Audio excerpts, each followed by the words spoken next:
Hi friends, എല്ലാ കൂട്ടുകാർക്കും ഇന്നത്തെ വീഡിയോയിലേക്ക് സ്വാഗതം. ഇന്ന് ഞങ്ങൾ മത്തി വറുക്കാനാണ് പോകുന്നത്. അതൊരു സ്പെഷ്യൽ രീതിയിലാണ്. നമ്മളിവിടെ പച്ചക്കുരുമുളകാണ് എടുത്തിരിക്കുന്നത്. പച്ചക്കുരുമുളക് ഇല്ലെങ്കിൽ നിങ്ങൾ വിഷമിക്കേണ്ട, കുരുമുളക് പൊടി എടുത്താലും മതി. പിന്നെ നമ്മൾ ഒരു കഷ്ണം ഇഞ്ചി എടുത്തിട്ടുണ്ട്. പിന്നെ കുറച്ച് വെളുത്തുള്ളി എടുത്തിട്ടുണ്ട്.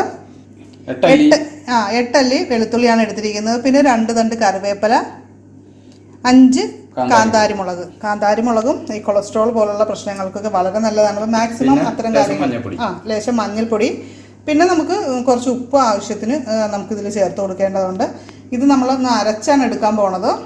അപ്പോൾ ഈ മത്തി ഫ്രൈയുടെ പ്രത്യേകത എന്താണെന്നൊന്ന് ചേട്ടൻ പറയും. മത്തിയുടെ പ്രത്യേകത എന്ന് പറഞ്ഞാൽ നമ്മൾ കൊളസ്ട്രോളിന് വളരെ നല്ലതാണ് മത്തി. അപ്പോൾ എല്ലാവരും പറയും നമ്മൾ മത്തി കറി വെച്ച് കഴിക്കണം, വറുത്ത അതിൻ്റെ ഗുണങ്ങൾ കുറയുന്നു. പക്ഷേ നമ്മളത് വെളിച്ചെണ്ണയിൽ വറുക്കാനല്ല ഉദ്ദേശിക്കണേ. നമ്മൾ വാഴയില എടുത്തിട്ട് അതിൽ പൊതിഞ്ഞ്, മത്തിക്ക് ആവശ്യമായ നെയ്യ് മത്തിയിലുണ്ട്. അപ്പോൾ വാഴയിലയിൽ പൊതിഞ്ഞ് ഇതൊക്കെ അരച്ച് പുരട്ടി നമ്മൾ വാഴയില പൊതിഞ്ഞ് ഒരു പാനിൽ വെച്ച് നമ്മൾ ഫ്രൈ ചെയ്തെടുക്കും. അപ്പോൾ നമുക്ക് ഇത് അരയ്ക്കാൻ പോകും. മത്തി കഴിക്കുന്നത് ബുദ്ധിക്കും അതുപോലെ ആരോഗ്യത്തിനും വളരെ നല്ലതാണ്. അപ്പോൾ നമ്മൾ എടുത്തു വെച്ചിരിക്കുന്ന ഇൻഗ്രീഡിയൻസ് എല്ലാം കൂടി ഒന്നിച്ച് മിക്സിയുടെ ചെറിയ ജാറിലേക്ക് ഇട്ട് കൊടുക്കുകയാണ്. നമ്മൾ 1 ടീസ്പൂൺ മഞ്ഞൾപ്പൊടി ഇതിലേക്ക് ആഡ് ചെയ്യുന്നുണ്ട്. പിന്നെ നമുക്ക് ആവശ്യത്തിന് ഉപ്പ് കൂടി ഇതിലേക്ക് ചേർത്ത് കൊടുക്കാം. ഇതിനെ നമുക്ക് നന്നായിട്ട് ഒന്ന് മിക്സിയിൽ അരച്ചെടുത്തിട്ട് വരാം. ഇതിൻ്റെ അകത്ത് വെള്ളം ഒന്നും ചേർക്കേണ്ട ആവശ്യമില്ല, എണ്ണയൊന്നും ചേർക്കേണ്ട ആവശ്യമില്ല. അപ്പോൾ നമ്മുടെ അരപ്പ് റെഡി ആയിട്ടുണ്ട്.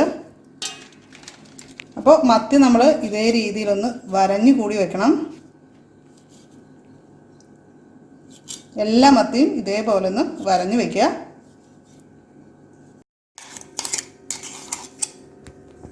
ഇത് നമ്മൾ എത്ര അരച്ച് കിട്ടാണ് അത്രയും നല്ലത് ശരിക്കും. അപ്പോൾ ശരിക്കും മത്തിയമ്മ പിടിച്ചോളൂ.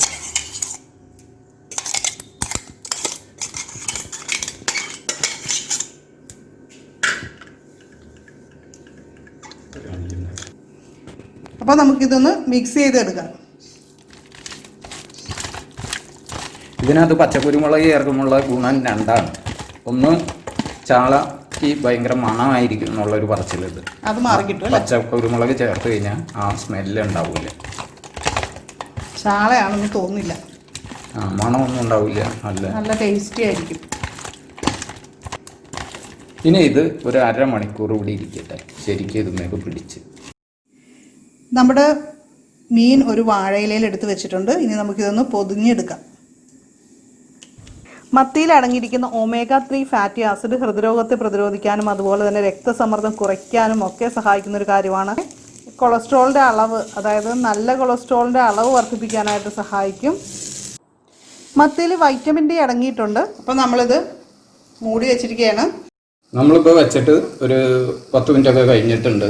അപ്പോൾ നമ്മളൊന്ന് മറച്ചിട്ടിട്ടുണ്ട്. ഇനി നമുക്ക് തുറന്ന് ഇതെന്തായിന്ന് നോക്കാം. അടിപൊളി മണം വരുന്നുണ്ട്.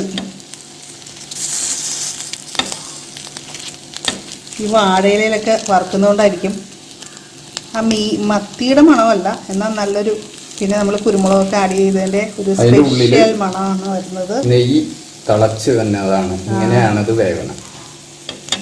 അപ്പോൾ നമുക്കൊന്നും കൂടി മറച്ചൊക്കെ ഇടാം. സന്ധി സംബന്ധമായ അസുഖങ്ങളൊക്കെ വരാതിരിക്കാനായിട്ട് സഹായിക്കും. അതുപോലെ ആമവാദം പോലുള്ള രോഗങ്ങളിൽ നിന്ന് സംരക്ഷണവും കിട്ടുന്നുണ്ട്. മത്തി കഴിക്കുന്നത് ഡിപ്രഷനും അതുപോലെ തന്നെ ഉത്കണ്ഠയും ഒക്കെ കുറയ്ക്കാനായിട്ട് സഹായിക്കുന്ന ഒരു കാര്യമാണ്. പ്രഗ്നൻസി സ്റ്റേജിൽ മത്തി നമ്മൾ കഴിക്കുന്നത് വഴി കുഞ്ഞിൻ്റെ ബുദ്ധിക്കും ആരോഗ്യത്തിനും ഒക്കെ സഹായിക്കുന്നുണ്ട്. അതുപോലെ തന്നെ കാഴ്ചശക്തിയും വർദ്ധിക്കാനായിട്ട് സഹായിക്കും. ഇത്തിരി എടുത്ത് കഴിക്കാൻ തോന്നുന്നു.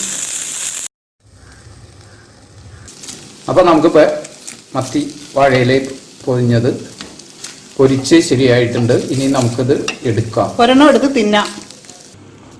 നെയ്യില്ലാത്ത മത്തിയൊക്കെ ആണെങ്കിൽ നമുക്ക് ഒരല്പം ഓയിൽ ചേർത്ത് സാധാരണ പോലെ തന്നെ വറുത്തെടുക്കണമെങ്കിൽ അങ്ങനെ ചെയ്യാം. അല്ലെങ്കിൽ കറി വെച്ച് കഴിക്കുന്നതും വളരെ നല്ലതാണ്. ഗുണങ്ങൾ ഒട്ടും ചോരാതെ തന്നെ നമുക്ക് ഉപയോഗിക്കാൻ സാധിക്കുന്നതാണ്. അപ്പോൾ ഇന്നത്തെ വീഡിയോ ഇഷ്ടമായിട്ടുണ്ടെങ്കിൽ ലൈക്ക് ചെയ്യുക, നിങ്ങളുടെ അഭിപ്രായങ്ങൾ കമൻറ്റ് ചെയ്യാൻ മറക്കരുത്. അപ്പോൾ ഈ ചാനൽ സബ്സ്ക്രൈബ് ചെയ്യാനുള്ള കൂട്ടുകാർ സബ്സ്ക്രൈബ് ചെയ്യുക. അപ്പോൾ നമുക്ക് മറ്റൊരു വീഡിയോയിൽ വീണ്ടും കാണാം. എല്ലാവർക്കും നല്ലൊരു ദിവസം ആശംസിക്കുന്നു. നന്ദി, നമസ്കാരം.